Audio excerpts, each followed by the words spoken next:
So I want to show that there's a reason why we pick those things to multiply together. So before I erase this, questions?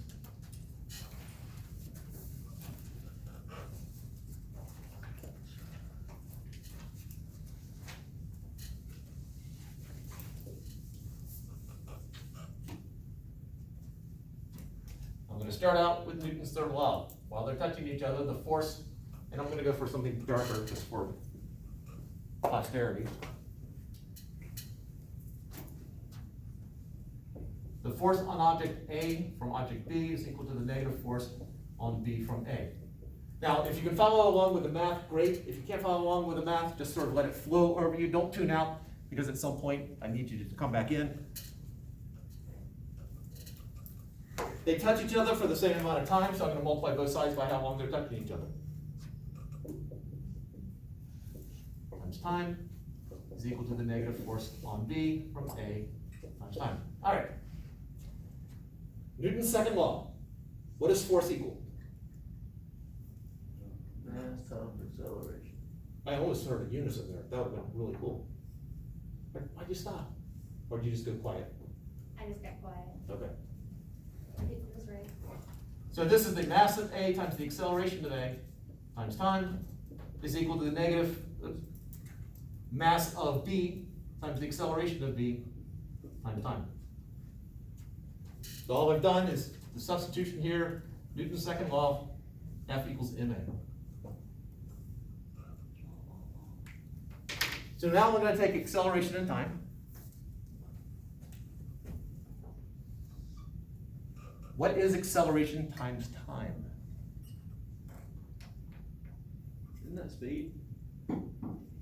No, you've seen the ballpark. Is it distance?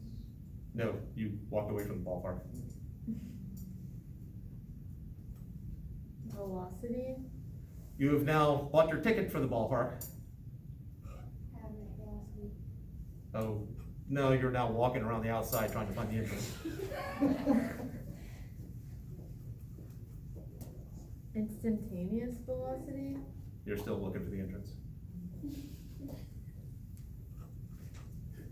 All right, what's the formula for acceleration? It was on the quiz, I can't remember. Is it average It's velocity? like your time interval or something. There's a time interval, yeah.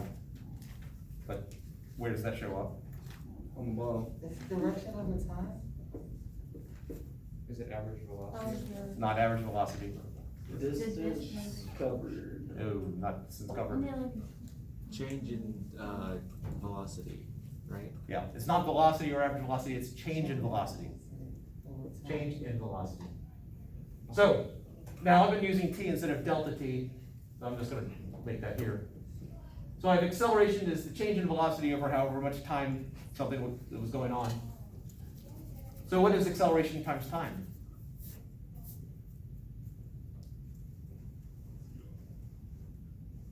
Oh, just change in velocity. Yes. For those who missed that, if I have 4 is equal to, is that really what I want to do? Yes. 8 over x. I can cross multiply here.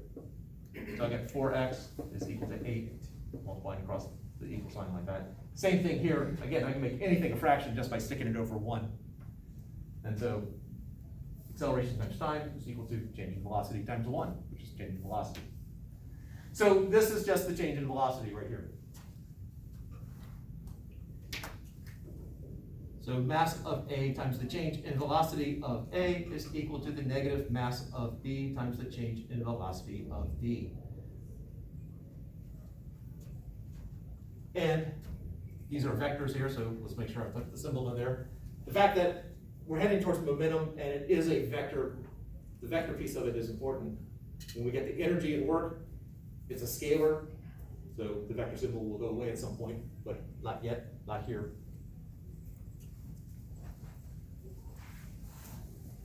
All right, change. We're dealing with change in velocity. How do you find change in anything? Subtracting. What from what? Or Um, what minus what? the final versus initial, Which one am I subtracting from which? Beginning minus the. It's your final minus the initial, isn't it? Yeah, it's always final minus initial. So mass of A times VA final minus VA initial equals negative mass of B times B, thank you, final minus VB initial. I got one more really hideous step of writing, and that's when physicists just get tired and say, I'm not writing that. I'm gonna come up with a shorthand notation, of course. So I'm not gonna distribute, because I got a binomial here, I got something, two terms added or subtracted, and I got one thing on the outside of the parentheses, so I just distribute. So I'm gonna multiply this times that, and then this times that. So this becomes MAVA final minus MAVA initial equals negative MBVB final plus MBVB initial. That's the most writing in any line here. We're going to shorten this. Questions up to here?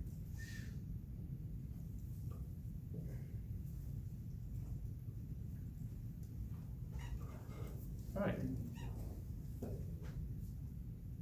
This MV shows up 4 times. This is the point where they're going, well, if MV's showing up 4 times, let's just come up with a letter for it. And so naturally, they use the letter P. So P equals MV. They're just going to establish that is what they're going to use.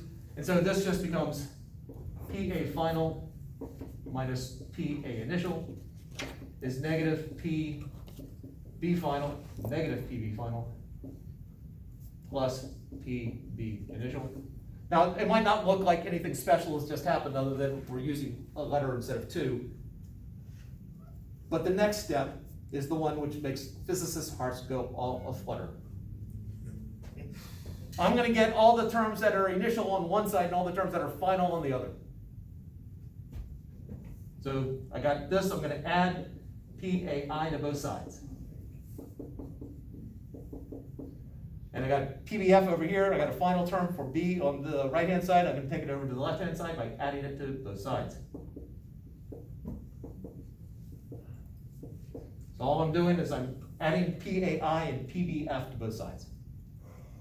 So over on the left-hand side, the PAIs cancel out, and I'm left with PA final plus PB final equals, on the right-hand side, my PBFs go away, they cancel, and I'm left with PAI plus PBI. Now, I'm sure most of your hearts are racing right now because this is so exciting. For those of you who are not quite there yet, let's explain why this is significant. Whatever P is here, and that's momentum right there. Whatever P is, I have these 2 objects that are coming towards each other. This is P for one of them, this is P for the other. This combination here is the total amount of momentum for both objects, the total. Total just means I'm adding together. So this is my total initial momentum.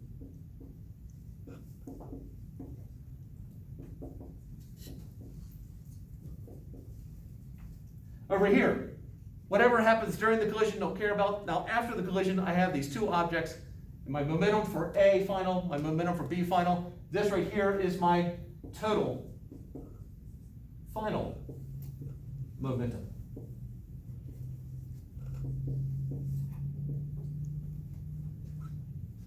Whenever a physicist runs into an equation where you have the total beginning value is equal to the total final value, that means we didn't lose any. So if I can figure out what my total is before the collision, I know immediately what it is afterwards. In physics, we call this a conservation law.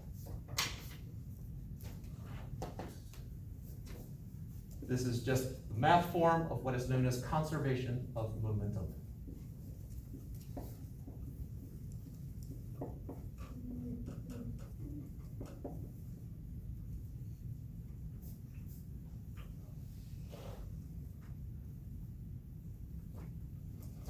There are a couple conservation laws that we deal with in this course.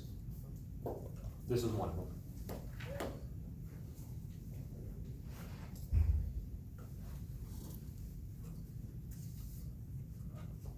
Now, why is this significant? Why do we care about this? In general, not talking about your own personal life and how it's gonna make your life better, because that's an obvious thing. But from a physics point of view, here's the power of it. Let's just start out with the simple. I have a 5 kilogram object heading to the right at 3 meters per second. I have an object going to the left. Let's say it's an 8 kilogram object heading to the left at 2 meters per second. One-dimensional problem, I'm not worried about gravitational pull. I just have these two objects. I'm creating something here so that I have these two objects, and this is the entire universe, just these two objects.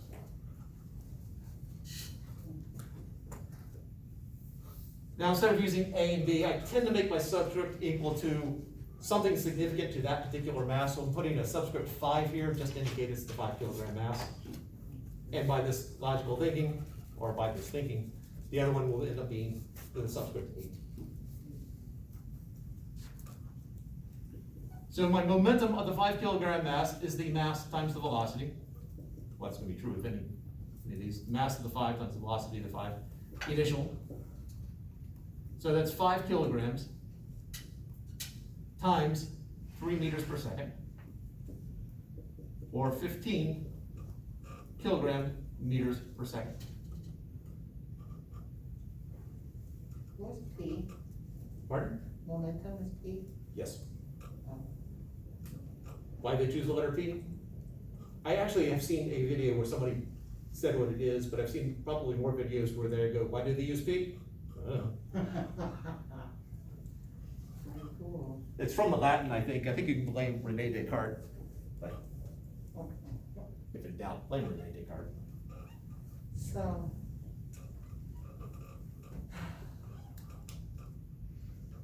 Five is the mass, and 3 is there, and you add them two together, and that's how you got 15. Multiply together, it's like- Multiply them together. So you got 15. Yep. Kilograms, meters per second. Yep. Because you're multiplying kilogram times a meter per second. Yeah, there's no nice one letter unit with this. Is that, a dot in the middle, or no, between the kg and this? Yes, I do put a dot in there to differentiate the it's kilograms times meters. Just because without the dot in between units like that, I think it's the other class where I did this. Later on, when we get to work in energy, we'll have a Newton meter. And I tend to put a dot in front of it, even though if the dot were missing from that, I don't think the meaning changes because I don't think capital N means anything. However, if you reverse it, meter times Newton, this is still a unit of work or energy. Drop the dot, and this is a millinewton. This is a unit of force. And so the dot is just a good habit to be in. They're separated units. Is that a millinewton? That's a millinewton, that's a meter newton, Oh. which is the same as a Newton meter. That's just 1,000th of a Newton. Right, any other questions right now?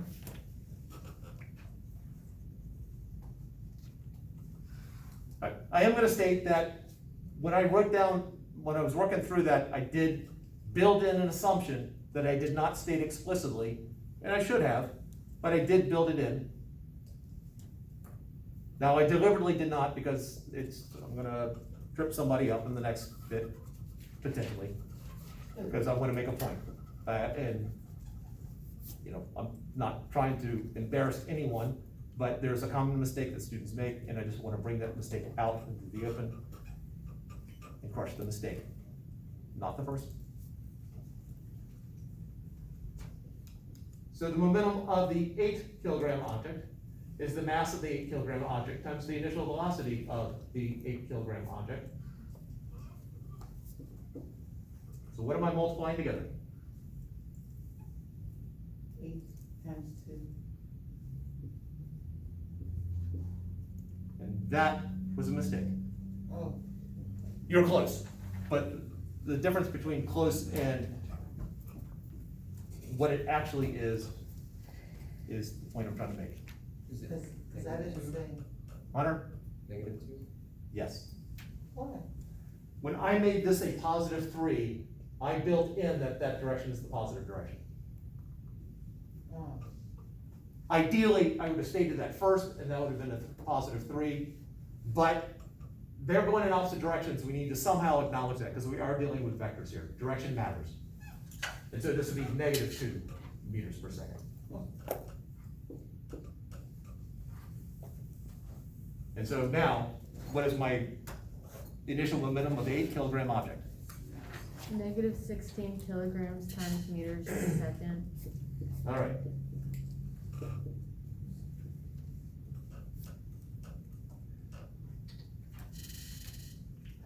Now, when we're talking about units, I still haven't gotten into the power of momentum. All I've done is just multiply mass times velocity. I haven't forgotten. Let's talk about units here. Kilogram meter per second is sometimes just, it's yet more writing to do. So you're allowed to make up your own unit. But there's some rules if you're gonna make up your own unit. One, it doesn't actually have to be a letter, but whatever letter, if you're gonna choose a letter, whatever letter you choose cannot be one that's already being used. You can't use capital N, because that's already being used for newtons. You can't use capital W, because that's watts. So the question is, what isn't being used? Well, at least in this course. I do D for Descartes. So I create my own unit, called the Descartes. And I define it, so this is equal by definition, that's why there's 3 lines there. A kilogram meter per second. Not every student likes that. Some students have no problem writing out kilogram meters per second. Fine, there's no problem with that. The deal with it is that if you're going to make, since this is not a standard unit, it is not accepted anywhere, no one will have any idea what you're talking about unless they've had me as an instructor, is you have to define it. So at the top of a quiz or test, you write this up there and you've covered for the entire test. So now I know, if you want to do it for just an individual problem, you can write it for just that one problem and I know that's what you're talking about. Or don't write it at all and still keep using kilogram meters per second. So right now, those 2 are fine because I've defined it right there. Later on, I go to erase the board and I erase that. Those are now wrong. Because it only works as long as it's defined. So when we put it back up,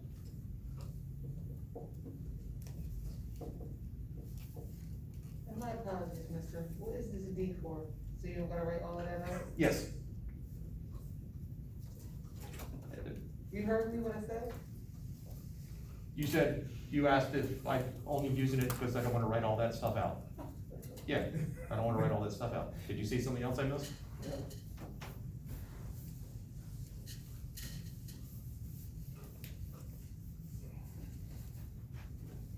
When you wrote -16 kg times m, is that divided by seconds? Is that all together? Because on the other one you did only under the m. Oh, yeah. Writing it like this has the same meaning as writing like that. Okay, so they're equal? Yes. Okay. Yeah. Didn't even realize I did it differently.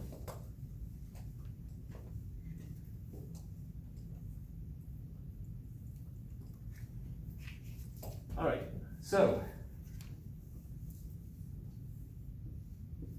what is the total initial momentum of the problem of this system, using the official terms?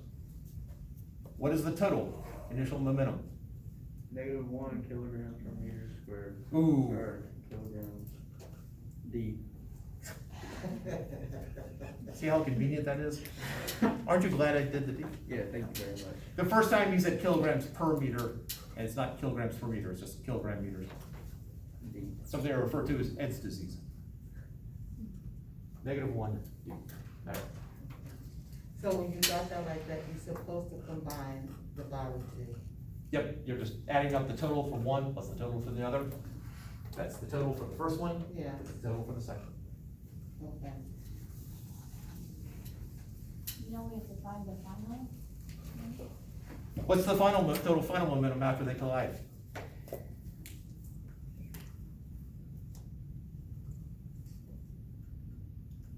What'd you say? I thought you were just about to shout it out. No.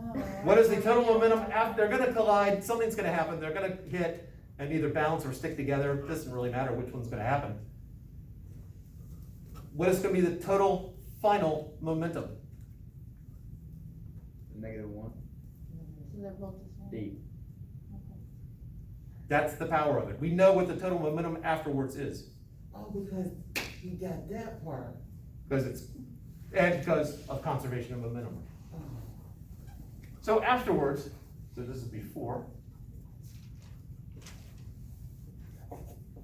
Afterwards, let's say that the 5 kilogram is shooting back this way at 1 meter per second. What's the 8 kilogram doing?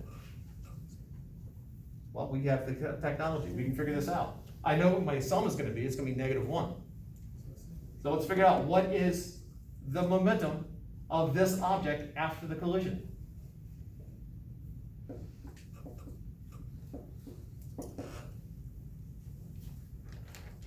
What comes after the 1? What did you write? It's a meter per Oh, second. okay. Thank you. Well, you write it smaller, how's that? Well, at least it's neater.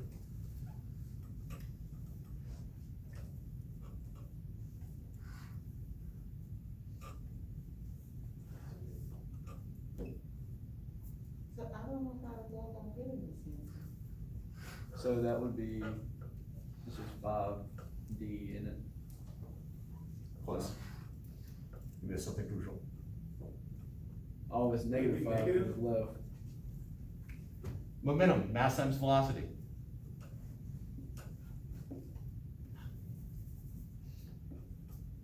Times the velocity of the final. So that is